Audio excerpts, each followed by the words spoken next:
Okay. Welcome to Signals from Simulacra with Bryson.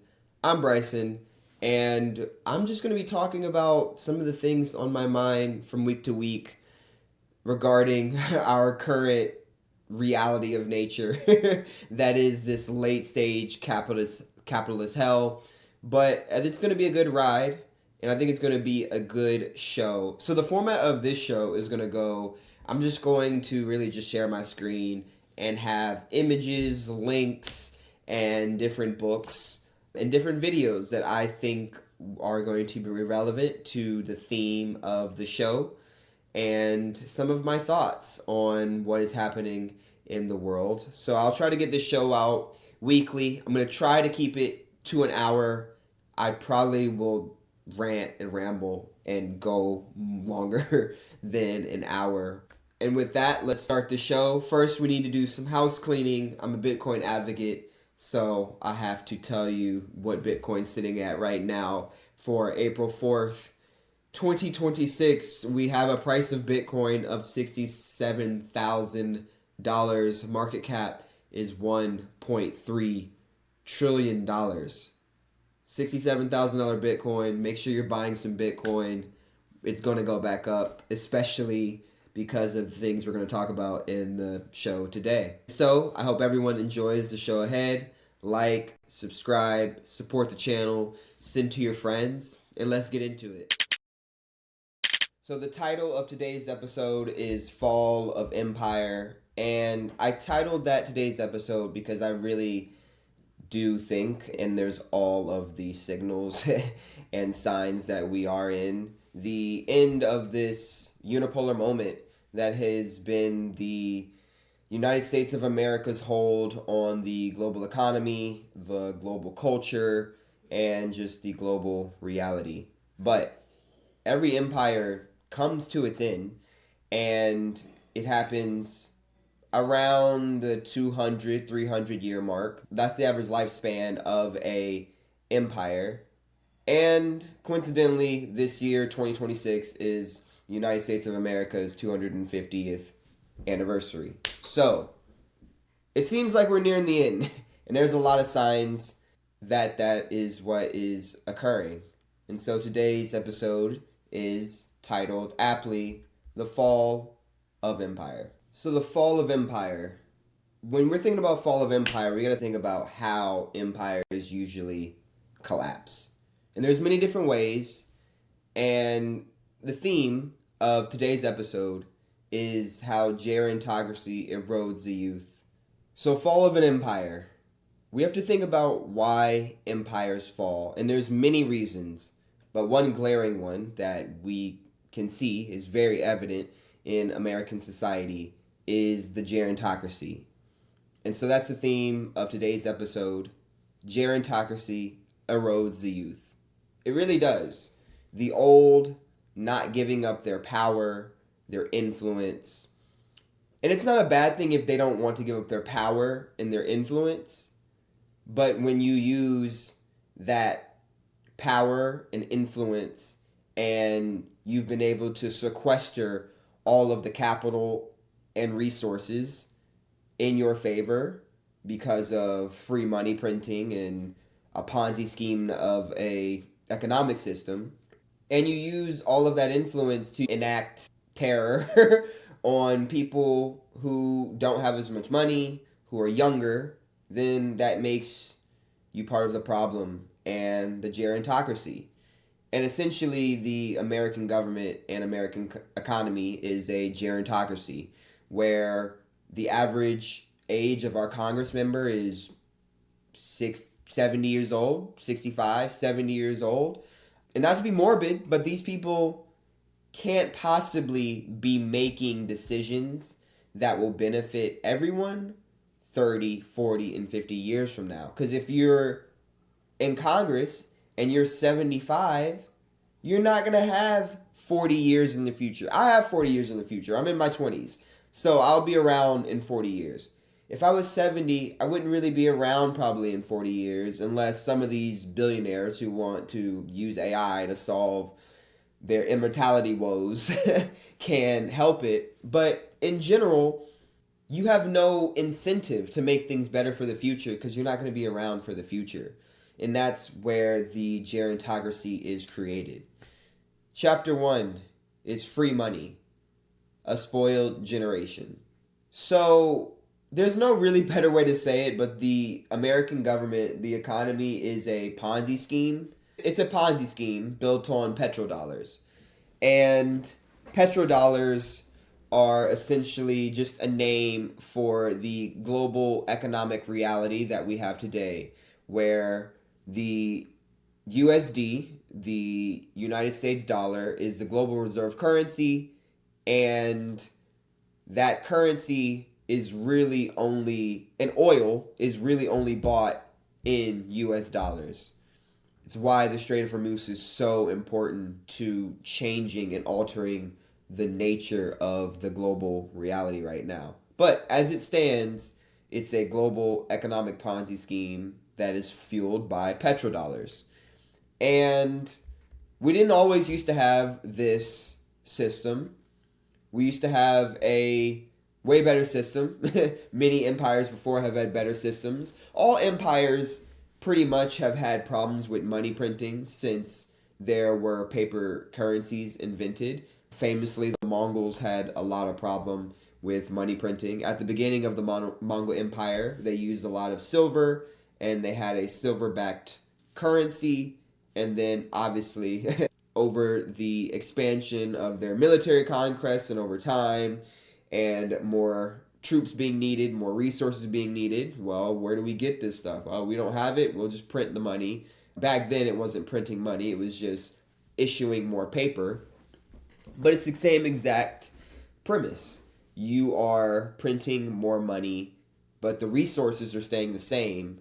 So the price or the dollars that are, or the currency that is going to capture these resources is increasing. So everything costs more. It's the basic premise of inflation. And so, like I said, a lot of empires have printed money or use paper currencies. And a good way to not do the greedy thing, as all central governments do, is to just back your currency with a precious metal such as silver or gold. It's been around for thousands and thousands of years, and it's a hard money, it's a sound money that we know works. Precious metals. That stopped in 1971 when Richard Nixon took the United States off the gold standard. Essentially, that made the global economy and the American economy a Ponzi scheme.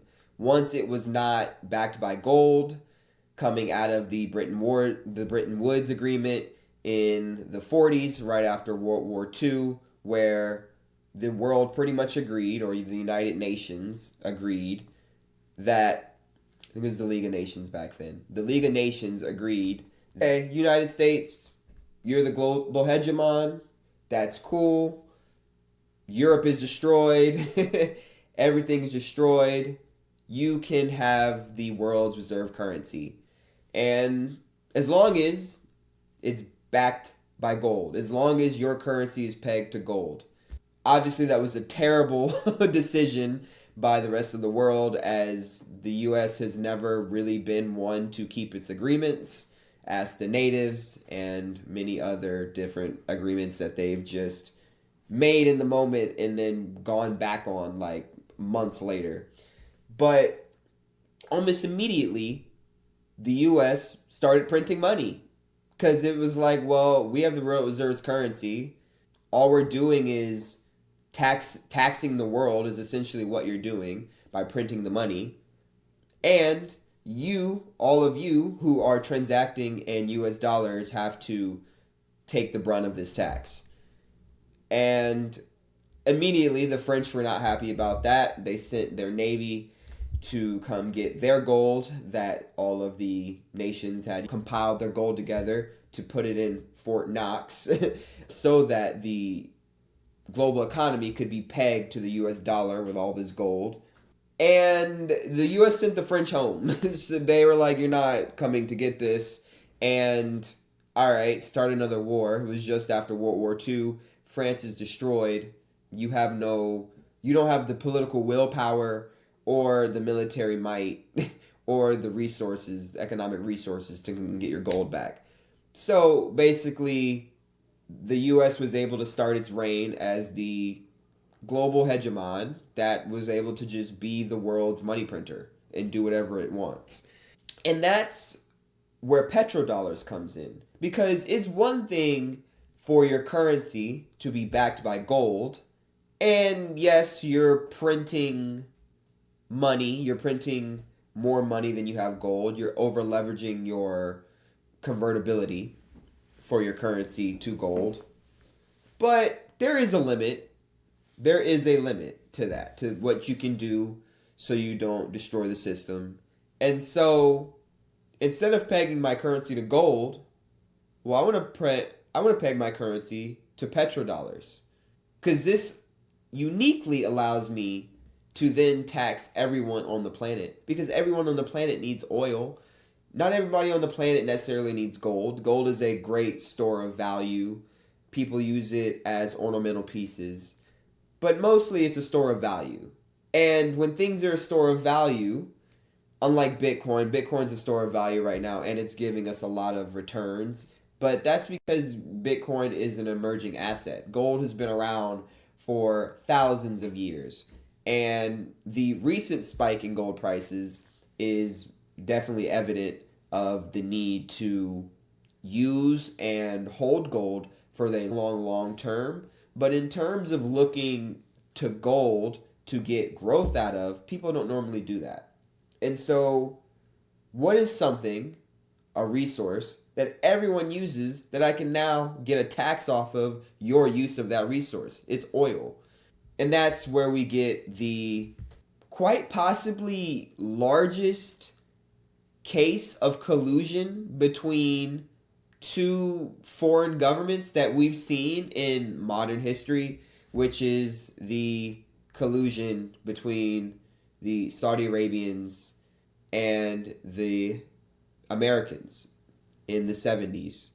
This is a picture of President Nixon and Prince Fahad bin Abdul Aziz Saud. Saud as in from the family of Saud, who founded the modern Saudi Arabia we have around in the 18th century. And this prince is the Saudi Arabian Minister of the Interior. And they're walking around the White House Rose Garden.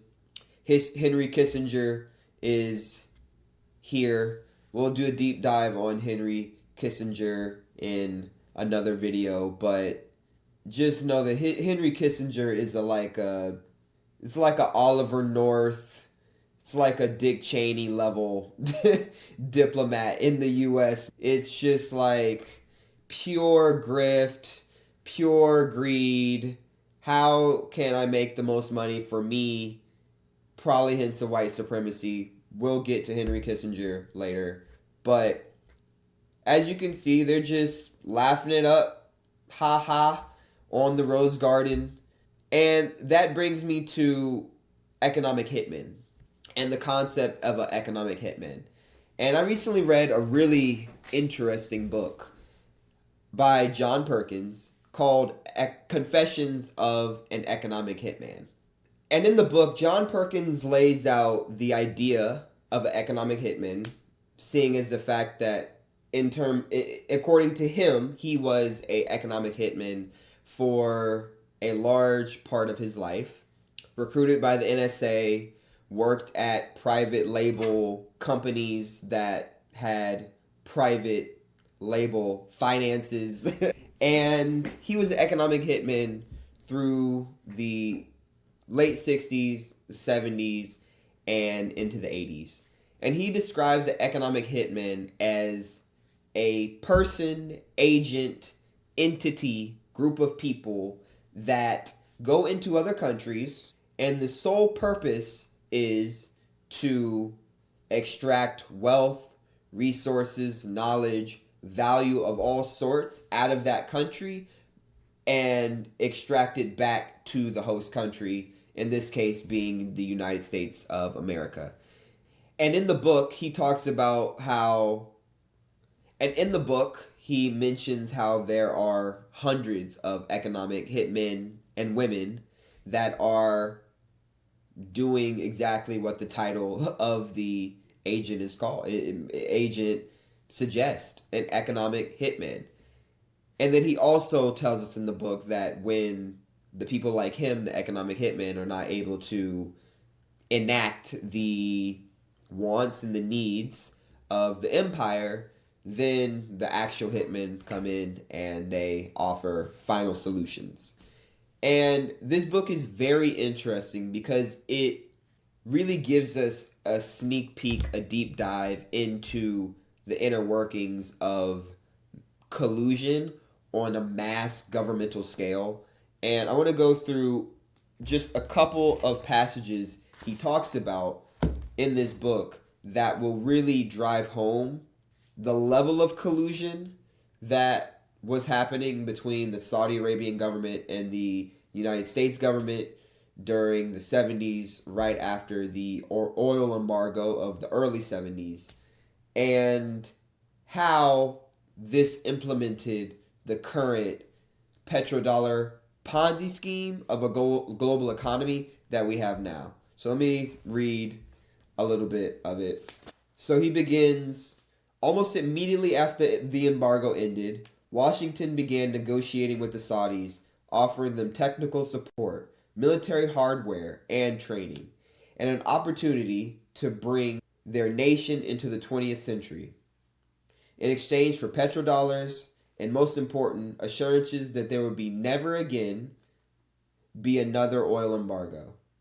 The organizations, or the negotiations, resulted in the creation of a most extraordinary organization, the United States Saudi Arabian Joint Economic Commission, known as JCOR.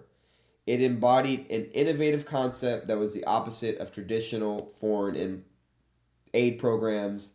It relied on Saudi money to hire American firms to build up Saudi Arabia. So first level of money laundering is, at the time, Saudi Arabia is not industrialized. It's right after the oil embargo. We are nearing the end of the Vietnam War. It's around 1975 that he is talking about in this book.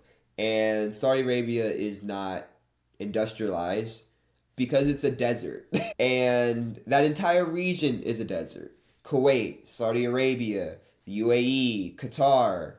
It's not supposed to sustain life. It has never sustained life in human history, but through American empire, these desert lands have been able to build up. You can ship in food and water, and you have desalination plants and everything you need to have thriving economies or thriving civilizations in the middle of a desert. And as you can see with the bombing of the different military bases in Saudi Arabia and the surrounding Gulf states and Gulf countries by Iran, it's probably not going to be a great idea to live in those Gulf states in Saudi Arabia anymore, like it hasn't been for most of human history. Most humans that have lived in that area have been nomads because it's just a very harsh area to live in. It's a complete desert. And so they have been nomadic, herding, pastoral people that have lived there. No one's actually settled there and built up skyscrapers like you see in Abu Dhabi today. It's a fake made-up city. And it's a fake made-up city because of the hegemony of the American empire to basically build up its vassal states to do its bidding, essentially. And so here's the collusion that's already starting. JCOR, the United States Saudi Arabian Joint Economic Commission. So it's essentially using all of this Saudi oil money to hire American firms. So Saudi oil money going back to the United States, economic hitmen. The point is to extract wealth from the host nation as a parasite, and then build up Saudi Arabia.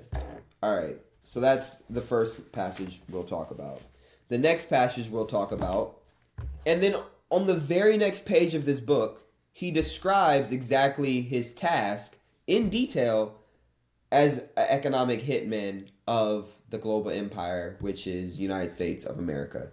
He quite explicitly says, quote, "My job was to develop forecasts of what might happen in Saudi Arabia if vast amounts of money were invested in its infrastructure and to map out scenarios for spending that money.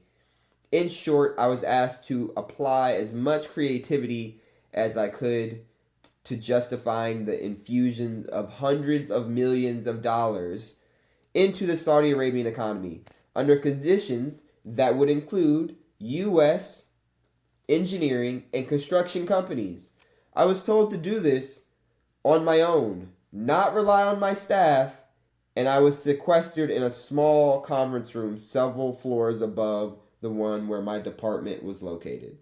I was warned that my job was both a matter of national security and potentially very lucrative for Maine." Maine is the global private entity that John Perkins works for as economic hitman for the majority of his career as an agent.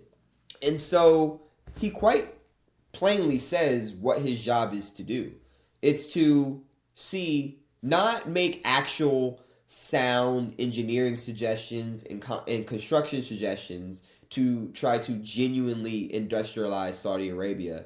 The goal is to blow up the budgets, overpromise, be as liberal, be as creative as you possibly can, so we can funnel as much money as possible through these engineering and construction companies back to the United States government, back to the empire. That's how empires work. The empire doesn't actually do anything or make anything. At the beginning of the empire makes a lot of things. They're very energetic, they're open-minded, they work together, there's cohesion. But 250 years in, as we are right now in the United States of America, the empire is very lazy. As I said earlier, we live in a gerontocracy. And most of these people who are in charge and have influence in the United States are 60 plus years old, 65 years old, 70 plus years old. They're not trying to do anything. They're trying to extract wealth from other countries being the vassal states, back to the global empire. It's the same thing the Romans did. The Romans at the beginning were very energetic. That's how they were able to conquer so much land. But at the end of the first Roman Empire, all they did was just collect tribute from their vassal states. And as a vassal state, you have the option of going against the empire, and there can be some negative consequences for that. Or you have the option of being the vassal. And there's pros and cons to being a vassal in that you have the protection of the empire, but also you are not sovereign. You don't have a sovereign country. You don't have a sovereign culture or populace. You don't really make any of your choices on your own. And so this is how global empires work, through the extraction of capital from other countries. And the best way to do that is to have the global reserve currency. And then the best way, doubly, to do that is for that global reserve currency to be pegged to oil, which is the literal lifeblood of our modern world. And so let me read another passage from John Perkins and Economic Hitman to further stamp this level of collusion between these two foreign governments, so that the United States could consolidate its power as the hegemony in the world and pretty much print money and do whatever it wants. And so John Perkins also says, "I always kept in mind the true objectives, maximizing payouts to U.S. firms and making Saudi Arabia increasingly independent on the United States. It did not take long to realize how closely the two went together. Almost all the newly developed projects would require continual upgrading and servicing, and they were so highly technical as to assure that the companies that developed them would have to maintain and modernize them." And so the empire literally begins to be a parasite. It needs constant modernizing, constant servicing. And so basically, yeah, we're going to be extracting capital out of your country forever. Literally forever. And then one last passage from this book. And this is probably the most damning thing from this book, and in that the people who are a part of this Ponzi scheme literally call it a money laundering affair.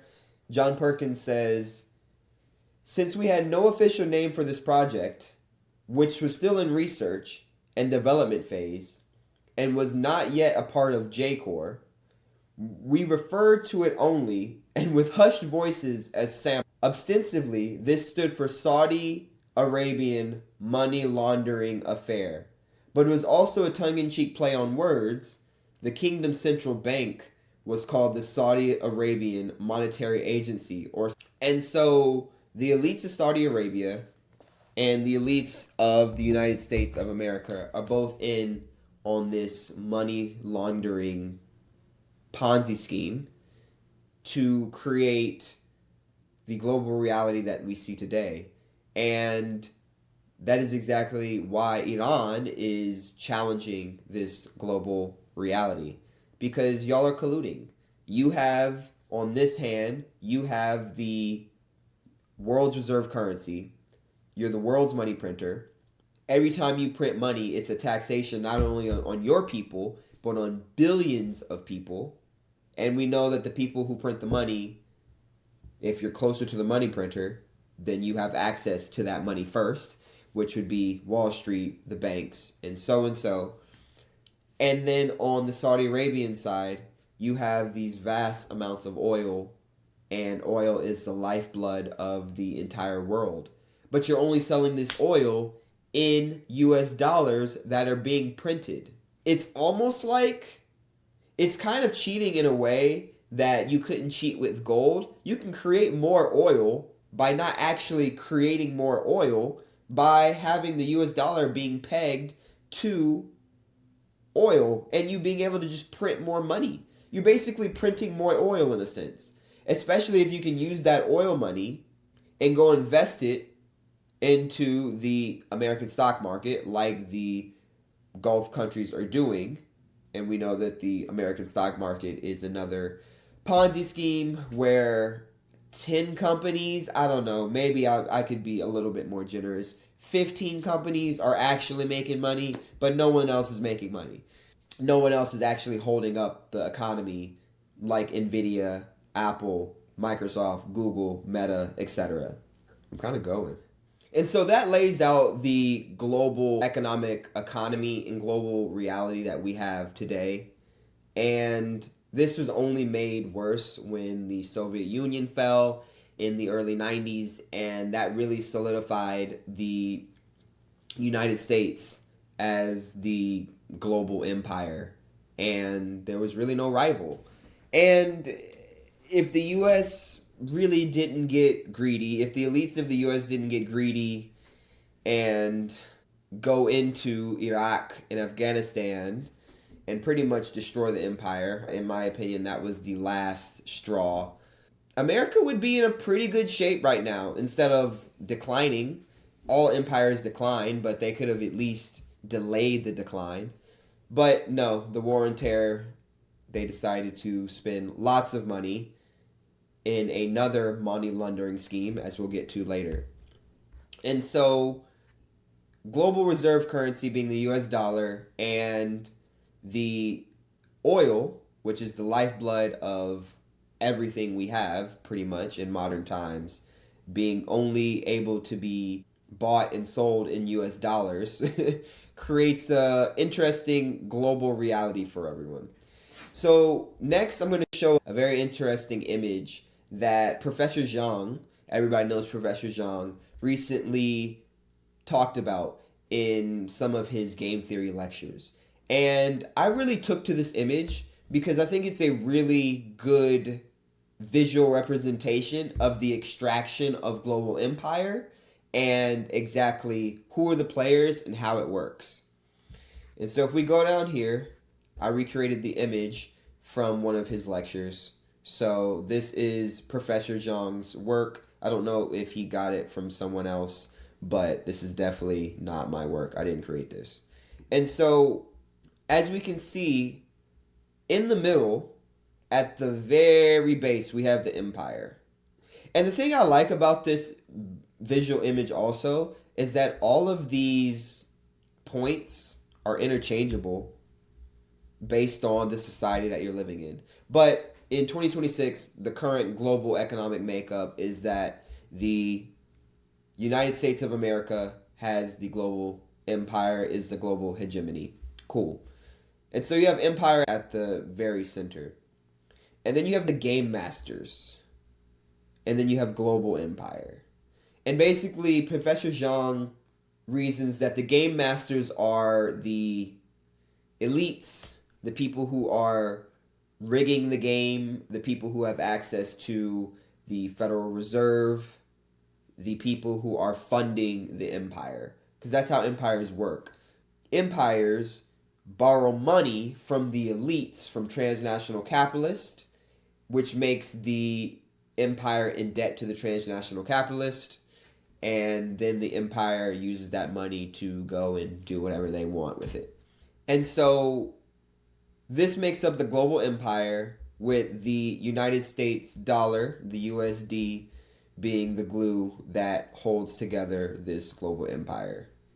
But like Professor Zhang talks about in his lectures, that sounds like a scam. That really just sounds like a scam. If you know, all right, these people are the game masters and this is global empire, then why would I ever want to play in this game? The game is a scam from the beginning.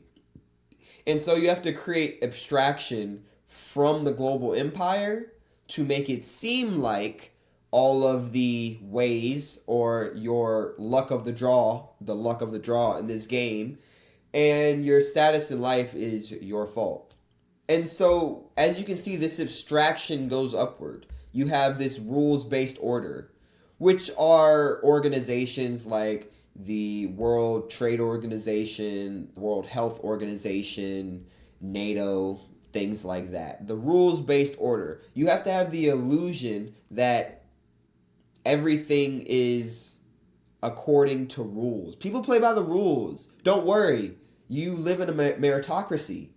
The reason why you're poor is because you just didn't work hard enough. We obviously know that's not the case in the slightest.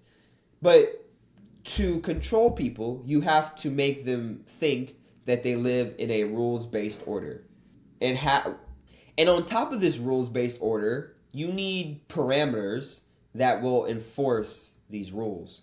Parameters like the media that we consume, how you're educated, your entire culture. So different systems will have different ways of media, education, and culture. And then all of these things form the values and norms of a society. And so this middle part is the system. And then you have things on opposing sides. You have parameters on opposing sides that basically are birthed from this system. So over on this side, more so the individual side, the side of the people, out of this system of values and norms in media, education, culture, and this rules-based order, you have a sense of nationalism, social democracy, and then the various religions of individuals. And then to combat those parameters and push back on those parameters, you have man-made things like intelligence, crime, and science, with transnational capital, secret societies, elite families controlling intelligence, crime, and science, and then that makes up the occult. And that's where we get some of the names of the different secret societies. I don't have to name them, you all know. I have to say, when I first saw this diagram, when he first drew it out on one of his lectures, I was really heartbroken. I was so heartbroken. Because I'm a STEM major. I got my degree in biological engineering. I've always been interested in science. Science is pretty uniformly controlled by the occult, by transnational capital, secret societies, and elite families. I do think that science has its role in society. It does seem that our society as a whole, especially American society, has become too materialistic, too worldly, and not more spiritually, or not more spiritual, not more otherworldly. And so the science one really pains me. I think science is good for explaining things like gravity and very basic phenomena, but there is a dogma of science and there is a rigidness of science. Now, people would say that rigidness also makes sure that the scientific method is being adhered to, but there is a point to be made in that we are spiritual beings, and over the last really 400 years, the 1600s, the 1700s, the Renaissance times, the Age of Enlightenment, all of these thinkers like the book Common Sense and the Protestant movement, that we have really become a way more materialistic society, which in the long run will obviously not bode well.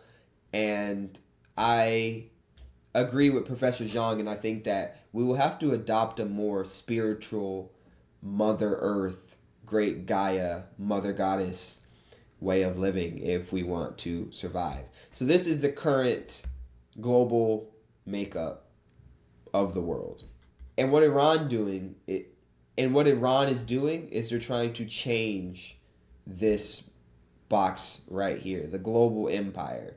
Because if you can make this global empire fall, then everything else falls. And the thing about this global empire and the fact that USD is the world reserve currency is that you can print however much you want to it, especially when the world runs on petrodollars. And so this is a chart, the M1 money stock. This is from the Federal Reserve System. And this is really basically just a chart that's showing money printing, quantitative easing, what else do they call it? Balance, tightening. There's so many different random, super technical phrases and words for it. It's just printing money, and it's taxing the individuals, the citizens of your society, and it's essentially just stealing money from them. So this is really just a chart of how much the Fed is stealing money from you. Just think of it like that. Oh, it starts in 1980. We can assume at zero, this is 1971. Richard Nixon takes us off the gold standard in 1971. So the US dollar is no longer pegged to gold. Immediately, we can see that the Fed starts printing more money. Look at that. So we have 1991, 1992 is the fall of the Soviets and all of the money. Look at this. All this money spent during the Cold War to beat the Soviets. And then now, once the Soviets were beat, that's the interesting thing. Now that the U.S. in the early 90s became the unipolar empire in the world, money printing, it leveled off. It went down a little bit. All right, cool. But the problem is, for the people at the top, well, when we don't print money, how are we supposed to make money? They make money when they print money. And so what do we have to create? We have to create the war on terror, because as we get in later, the next massive money laundering scheme of the empire is the military-industrial complex. And so we see this uptick in 2000. This is the war on terror. 2005 up until 2010, this is the recession. So all of the gray areas are areas of recession.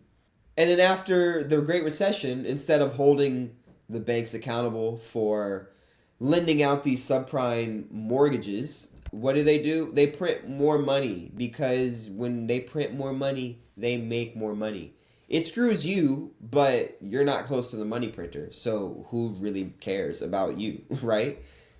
The war on terror plus the bailout of the banks from the financial disaster in 2008 sends quantitative easing and money printing through the roof. And then 2020 is COVID, and I think 20 to 30% of all the money that has ever been printed was printed in 2020 and 2021.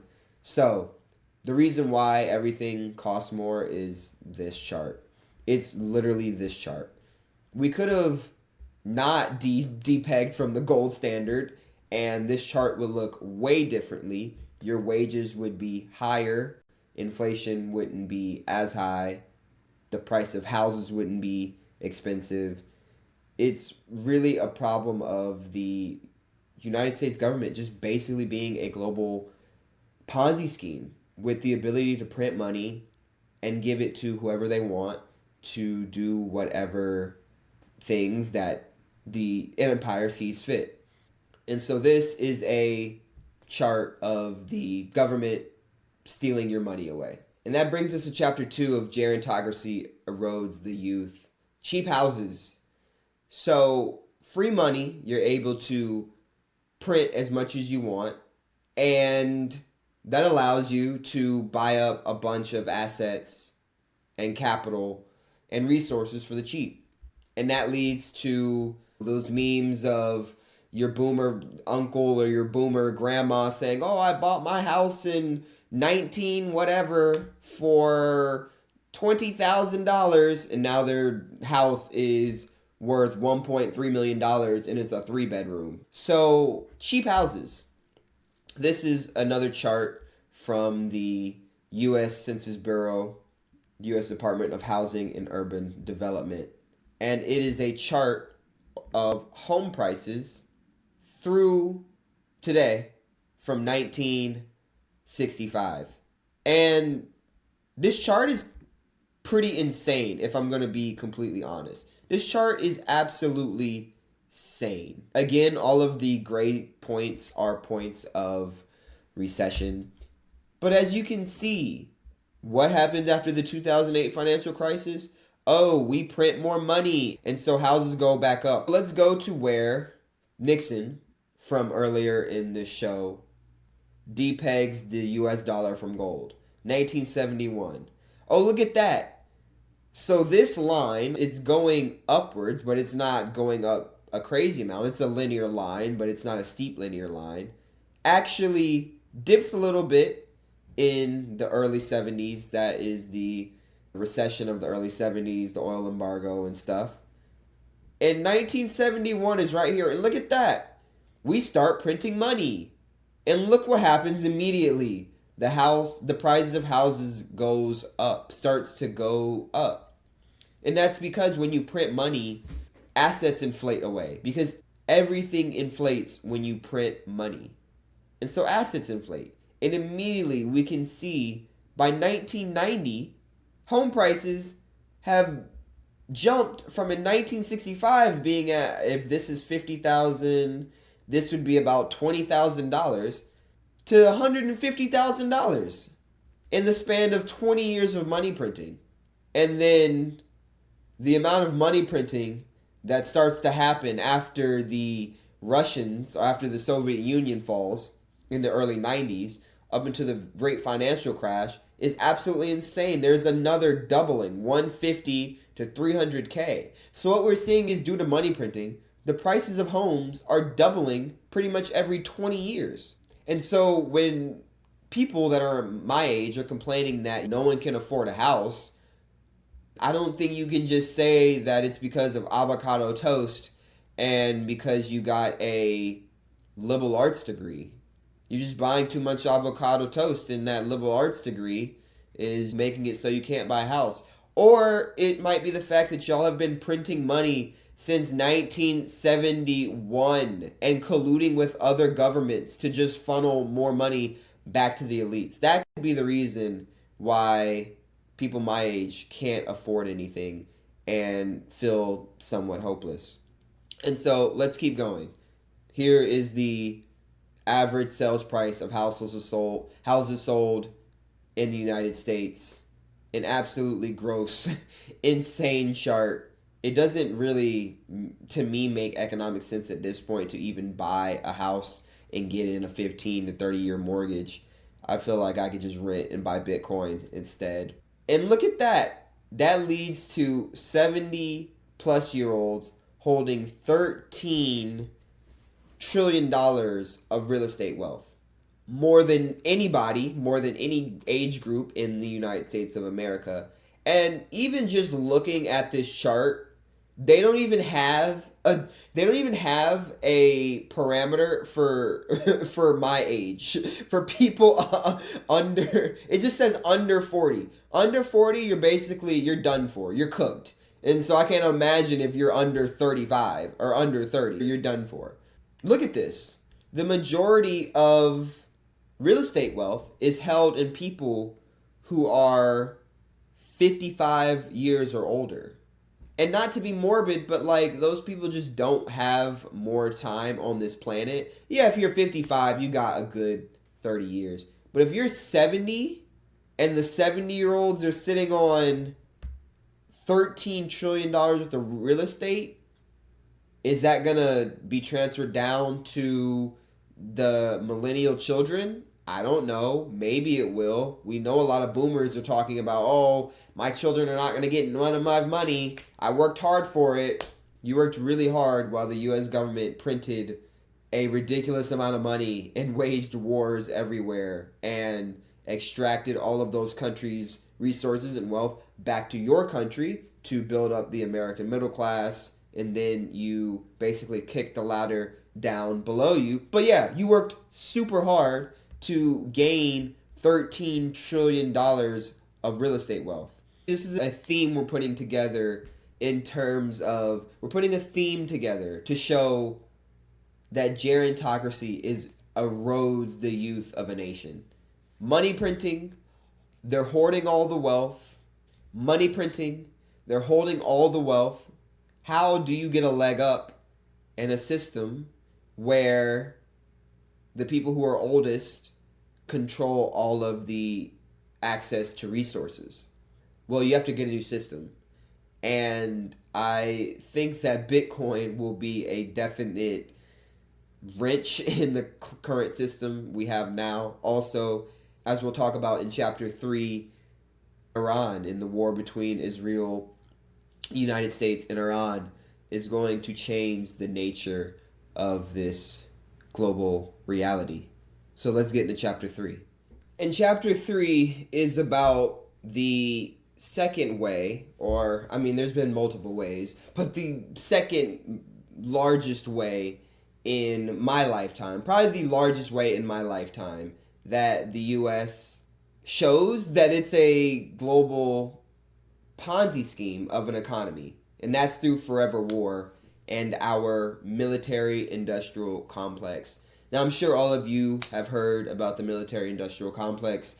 It's nothing new, so I'm not going to go into what a military-industrial complex is. Quite simply, as we'll see in this chart, the people at the top that propagate war make money off of war. Not only do they make money off of the destruction of war, but they make money off of the rebuilding of the nations and city-states involved in the war.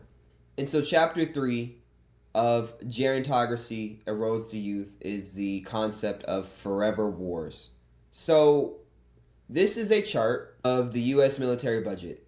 And it is separated by Democrat, Republican, and it is the budget from 1997 to 2027. So through Clinton, Bush, Obama, Trump, Biden, and Trump again. And as you can see, the military budget has just been going up and up and up.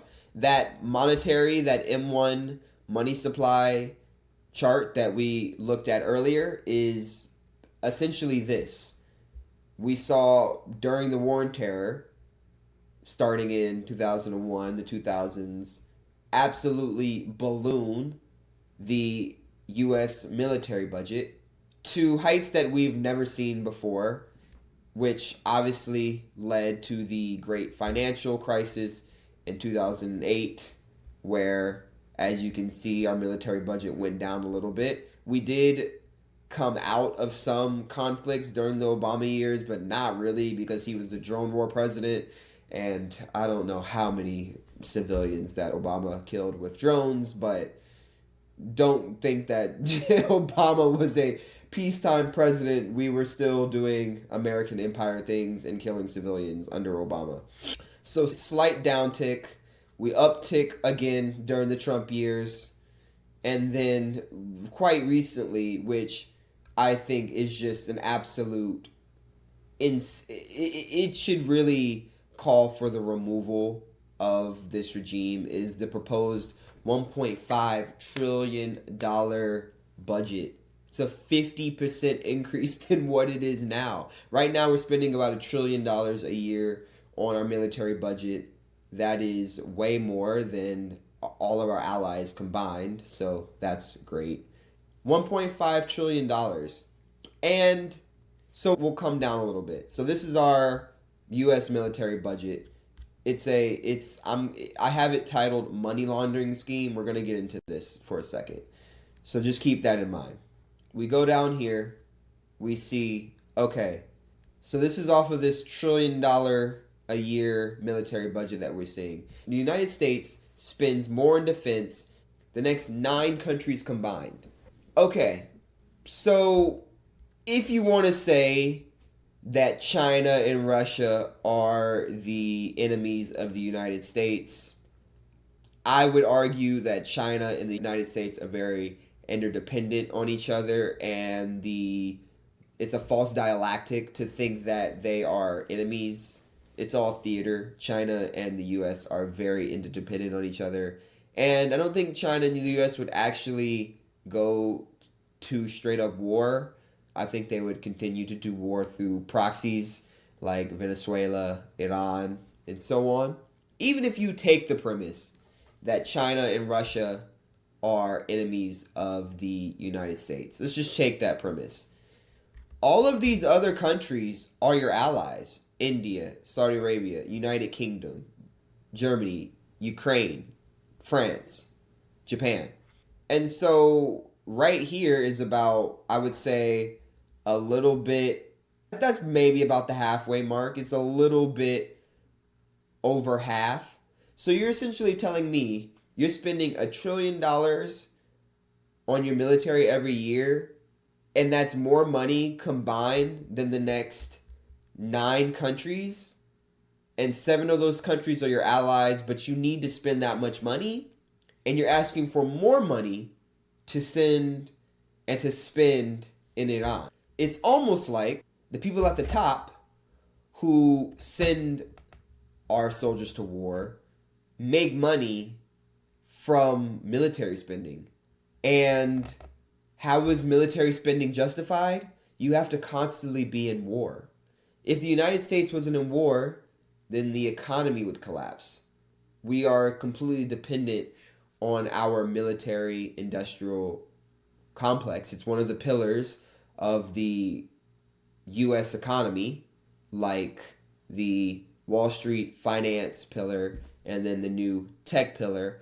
All pillars that are pretty much Ponzi schemes. And I don't know how much any of those pillars actually give value to regular citizens. We know they give values to the shareholders and the executives of these military companies and these contractor companies. But does all this spending provide value for the citizens? Do we have free healthcare? Do we have free college?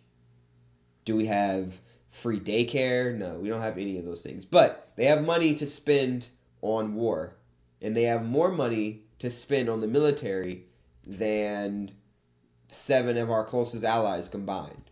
All right. Now we get into the Pentagon has failed 8 audits in a row. How do you fail 8 audits in a row? I think if I was doing my taxes and 8 years in a row I didn't send the IRS enough money, or I committed fraud, or some sort of error was done in my taxes for 8 years in a row, or if I had a business and I had 8 years of audits failed. Imagine if I was a medical device manufacturing company. I used to work at a equipment manufacturing company, and I was in charge of the global audit system for the company. We didn't fail any audits. Imagine if we had failed 8 audits in a row, I'd be fired. The company would have been out of business. And the fact that you failed 8 audits in a row probably means that your medical devices probably killed some people. And so the Pentagon has failed 8 audits in a row. I'm going to open up this report. And the craziest thing about this report is it's telling us the Pentagon will likely fail audits through 2028. So don't even worry, we're not going to pass our audits and we're probably going to fail them. It's at the top of 2026 right now. We just reached April. The Pentagon is telling you, yo, so I know we've been failing audits since, I don't know what it is, I think it says 2018. I know we've been failing audits since 2018, but we're not going to pass the ones for the next 2 years. And this report came out a year ago. So it's like, yo, we haven't passed any audits. We're not going to pass them for the next 3 years. So don't worry about it. Don't worry about it. The money is being spent how it needs to be spent. Don't worry about it. Don't worry about it. I'm going to read a little bit of this passage. I can read all of it. It's not really a long report. Just to show you the level of egregiousness of the corruption. That's really no other way to say it. The corruption of our state departments. So, the Government Accountability Office conducted the report to assist the Pentagon in meeting its timeline for a clean audit by 2028. The DoD, the Department of Defense, has failed every audit since it was legally required to submit to one each year beginning in 2018. The fact that the Pentagon is only one of 24 federal agencies that has not been able to pass an unmodified financial audit since the Chief Financial Officers Act of 1990.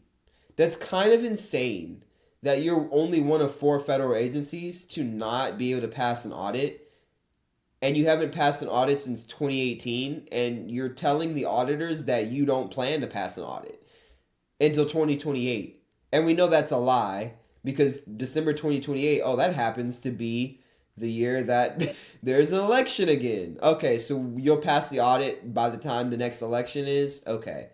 And so, absolutely insane. Insane. So, they're not going to pass an audit anytime soon. The Pentagon fails 8 audits in a row. So, the Pentagon fails all its audits. We spend more on defense than the next 9 countries combined. 7 of those countries being our ally. $1 trillion a year in military budget. We want it to go up to 1.5.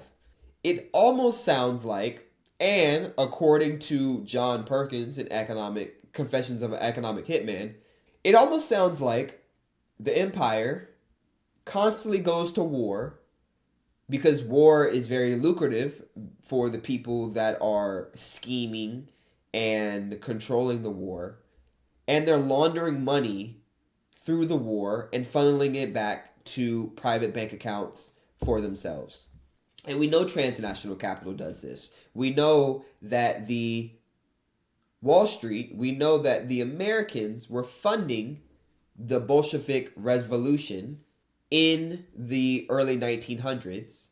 And why was Wall Street funding a communist movement? It's because transnational capitalists make money during chaos. So you want constant war to be happening because you make money during war if you're funding the war.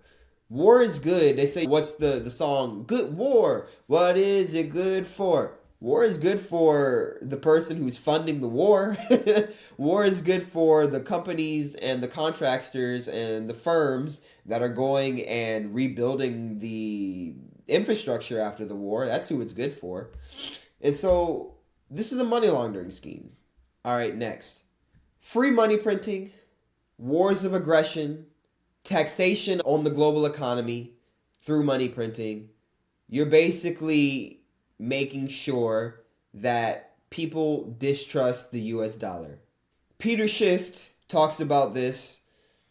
Peter Schiff was talking about this not too long ago.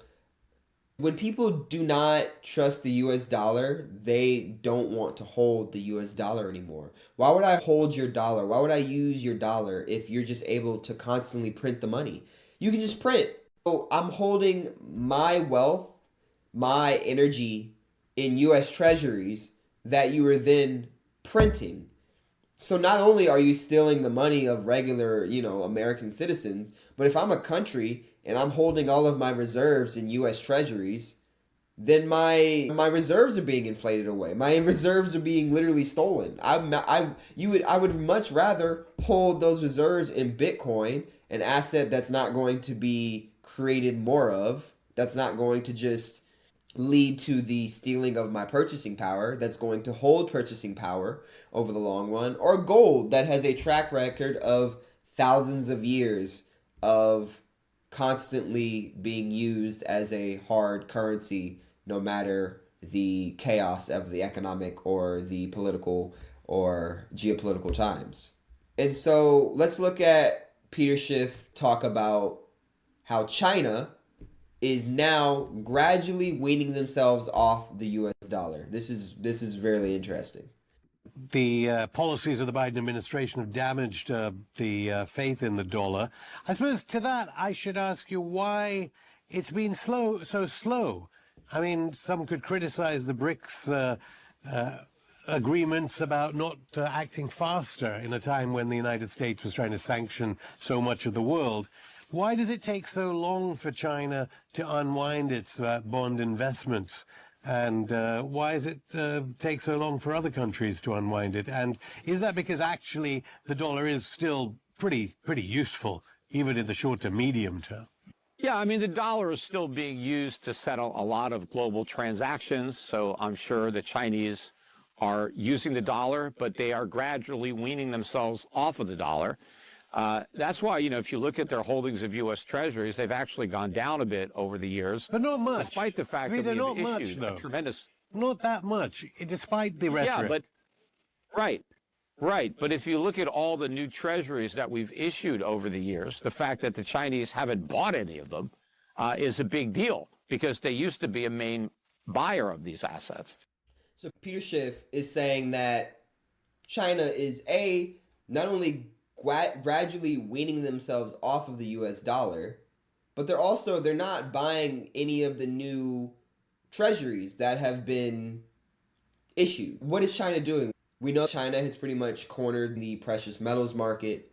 They have a lot of gold, and they are looking to create a global gold system where they hold gold in their vaults, and the yuan is used to convert into that gold. And so basically what the US was supposed to do after World War II, China is looking to do. And a lot of countries are going to stop using the US dollar and start weaning themselves out of US treasuries with these wars of aggression, the money printing. The 2008 financial crash definitely didn't leave us as like a responsible parent of the world. Like, oh, yeah, you can look to the United States to not print money and go to war with people.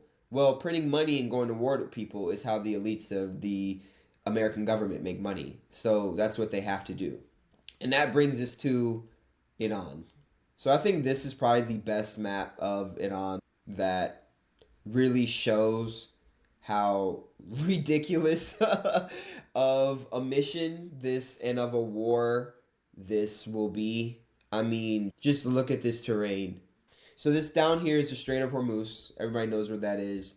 Karg Island, the island where a lot of Iran's oil exports come from, is somewhere over here.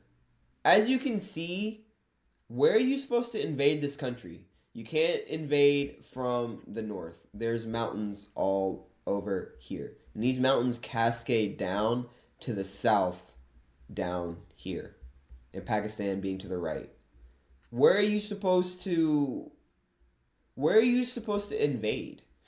It just seems like a very ill-advised decision to go to war with Iran. But when you think about who benefits in war, then it's not really an ill-advised decision.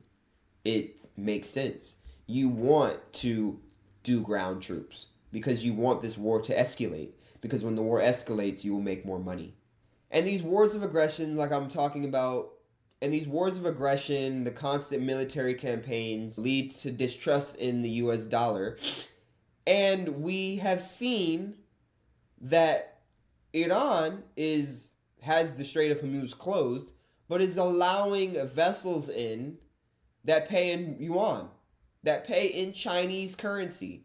And so, I mean, it makes sense if the US cannot be trusted to be the global empire, because having a global empire is not always the worst thing. The global empire can provide a lot of stability to the world, and if that global empire is acting in earnest.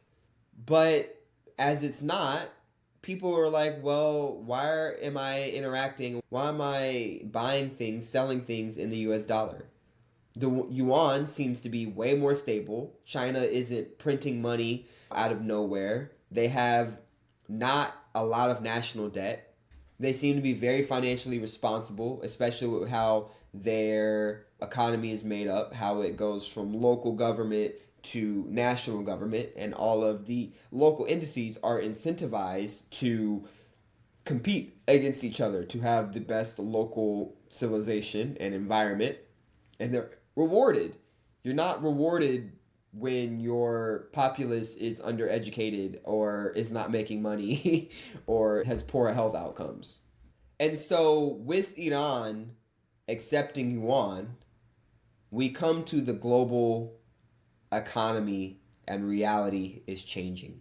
This gerontocracy that has come about of the US government is coming to an end with the exacerbation of this war. And so, to show you some details on how the economic reality is going to, and how the global reality of the world is going to change, let's go to this report right here. Breaking.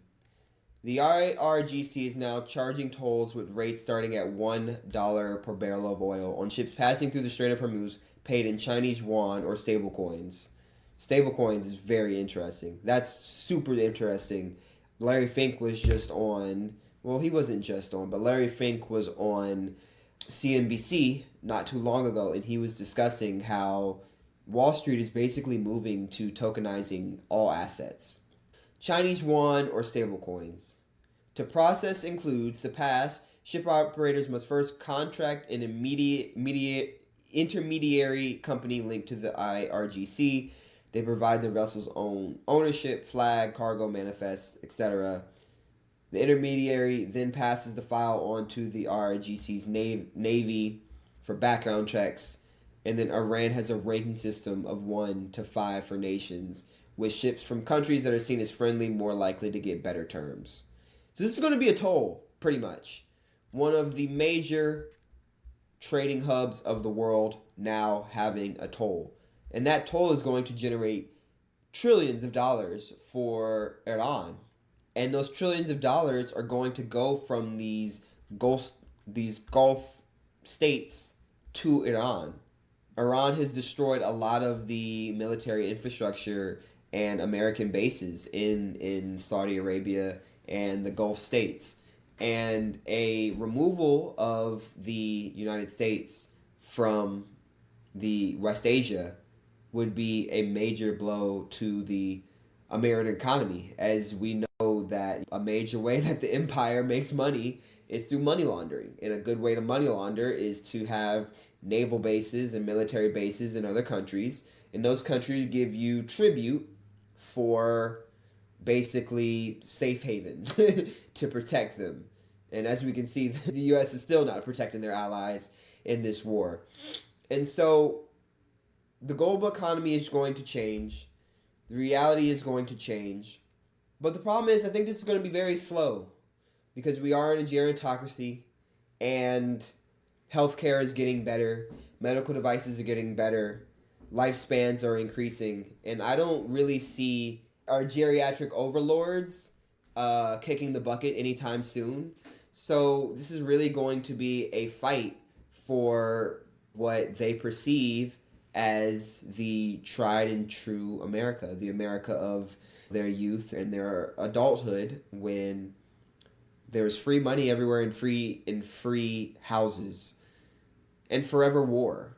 And all of those things made it very easily to be part of the middle class in the 40s, the 50s, the 60s, and 70s, and the 80s, and to amass a lot of money and capital over your lifetime.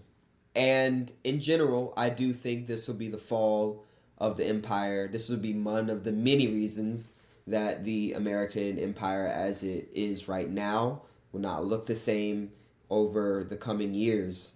Gerontocracy erodes the youth of a nation. And so that's today's show. I hope you all enjoyed. Remember to like and subscribe, share this video with your friends, support the channel. You've been watching Signals from Simulacra with Bryceson, and I'm out.